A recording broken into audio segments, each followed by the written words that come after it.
대만과 한국은 항공산업의 뿌리가 닮아 있습니다. 두 나라 모두 미국의 기술 지원을 받아 자국산 전투기, 대만 IDF, 한국 T-50을 개발하며 항공 강국의 꿈을 키웠기 때문입니다. 하지만 30년이 지나 지금 대만 밀리터리 커뮤니티, PTT, 모바일 공의 등에서 FA-50은 단순한 남의 나라 비행기가 아닙니다. 대만이 가고 싶었으나 정치적 풍파에 막혀 가지 못한 길을 성공적으로 걷고 있는 성공한 형제에 가깝습니다. 대만 밀떡들이 한국의 FA-50을 부러워하는 10가지 핵심 포인트.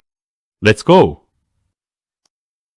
첫 번째, 경국호, IDF의 가장 강력한 라이벌. 대만은 1990년대 초 IDF를 개발하며 한국보다 앞서 나갔습니다. 하지만 한국이 T-50 플랫폼을 지속적으로 개량해 FA-50 블록 20까지 발전시킨 반면 대만은 정치적 외풍으로 IDF의 개량이 지체되었습니다. 대만 밀떡들은 FA-50의 성공을 보며 과거 자신들이 가졌던 기술적 우위가 역전된 현실에 묘한 경쟁심을 느낍니다. 한 말씀 혀봐. 우리가 IDF 만들 때 한국은 걸음마당기였는데 이제는 FA-50이 우리를 추월했네. IDF가 조금 더 일찍 개량되었다면 FA-50의 자리는 우리 것이었을지도 몰라. 솔직히 기동성은 IDF가 낮지만 전체적인 완성도는 FA-50이 무섭게 올라왔다. 한국은 T-50이라는 하나의 뿌리로 수많은 파생형을 성공시켰어. 이건 진짜 배워야 해.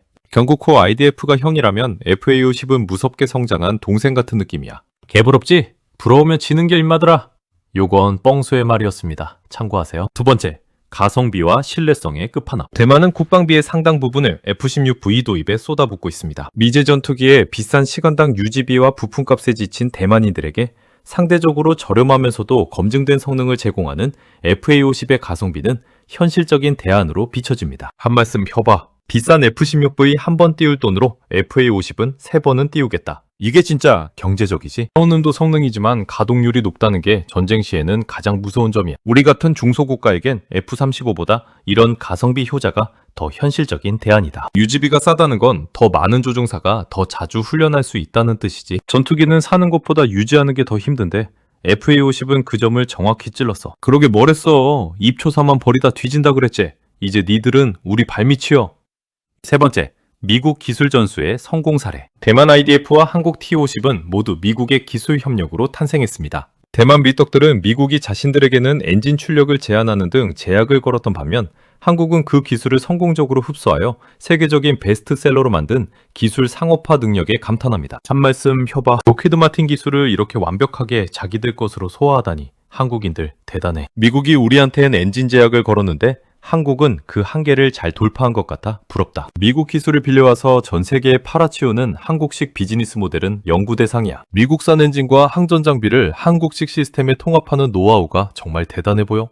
단순 조립 생산에서 시작해 독자 모델까지 한국의 기술 습득 속도는 경이롭다. 이런 육실얼 놈들, 우린 밤낮 없이 판교 이놈들아 거저 얻은 줄 아나 보네. 네 번째, 부러운 수출 경쟁력. 대만은 중국과의 외교적 문제로 인해 IDF를 단 한 대도 수출하지 못했습니다. 반면 폴란드, 말레이시아 등지로 뻗어나가는 FA-50의 행보를 보며 국가의 외교적 자립도와 마케팅 능력이 무기 체계의 성공에 얼마나 큰 영향을 미치는지 실감하며 아쉬워합니다. 한 말씀 혀봐. 폴란드의 동남아까지. FA-50이 세계를 휩쓰는 걸 보니 우리 IDF가 너무 불쌍해. 국제정치만 아니었어도 IDF가 동남아 시장을 다 먹었을 텐데 한국이 그 기회를 잡았네. 한국의 외교력과 마케팅 능력이 FA-50이라는 명품을 완성시킨 것 같다. 부품을 사고 싶을 때 사고 팔고 싶을 때 팔 수 있는 나라라는 게 얼마나 부러운지 몰라. 수출이 잘 되니 대당 단가가 내려가고 기술 개량도 빨라지는 선순환이 너무 부럽다. 배 아플 겨. 그래도 어쩔 것이여. 참아야지. 그럼 일 보더라고. 잠시 쉬어갈까요? 그냥 나가지 말고 좀 더 봐줘요. 다섯 번째, 체급과 성능의 한계. 대만 해협은 기류가 험하고 중국의 최신의 중형 전투기 J-11, J-16 등이 주 상대입니다. 냉정한 밀떡들은 단발 엔진의 체급이 작은 FA-50으로는 현대적 공중전에서 제공권을 장악하기에 연료와 무장량 측면에서 한계가 명확하다고 분석합니다. 한 말씀 혀봐. 아무리 좋아도 단발 엔진 경전투기야. 중공의 쌍발 엔진 젠16을 상대하긴 버겁지. 대만 해협의 강풍을 견디며 장거리 교전을 하기엔 연료와 무장량이 아쉬운 건 사실이다. 보조 전력으로는 최고지만 이걸 주력으로 쓰기엔 현대전의 벽이 너무 높아. 레이더 성능이 좋아졌다고 해도 기체 체급에서 오는 물리적 한계는 어쩔 수 없어. 우리의 주적은 세계 최고 수준의 전투기들을 갖고 있어. FA-50만으로는 부족해. 참, 걱정도 팔자구만. 누굴 동네 꼬마로 하나? KF-21이 안 보여? 여섯 번째, 무기 자립에 대한 경외심. 대만은 미국이 무기를 팔지 않거나 소프트웨어를 잠그면 국방에 비상이 걸립니다. 한국이 FA-50의 국산 A사 레이더와 국산 미사일을 통합하며 플랫폼의 주인이 되려는 노력은 대만인들에게 큰 영감을 줍니다. 한 말씀 펴봐. 우리처럼 미국 승인만 기다리지 않고 직접 레이더를 만드는 저 집념이 정말 부럽다. 플랫폼 주권을 가진다는 게 얼마나 중요한지 한국은 FA-50을 통해 보여주고 있어. 자국산 미사일을 마음대로 통합할 수 있다니 대만 밀떡들에겐 꿈같은 이야기지. 한국은 미국에 의존하면서도 결국 자기 길을 찾아냈어. 그게 진짜 무서운 거야. 우리도 언제까지 미국 소스코드 개방만 기다릴 순 없어. 한국을 좀 보라고. 자식들 얼탱이 없네. 아무나 되는 줄 아나벼? 7번째, 리프트.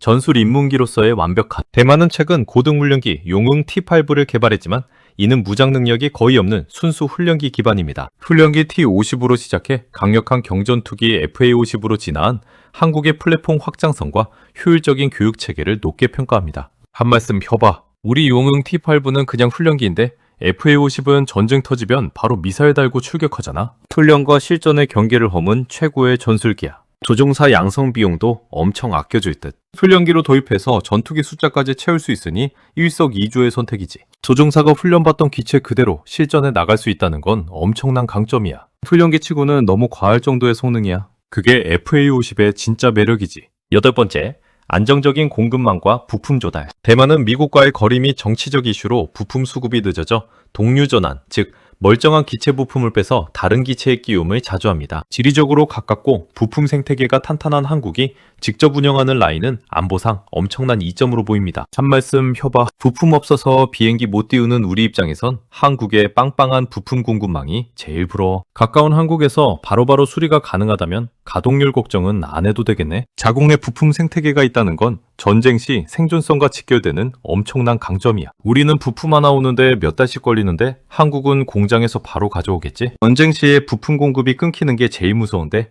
한국은 자급자족이 되잖아. 내가 말했지?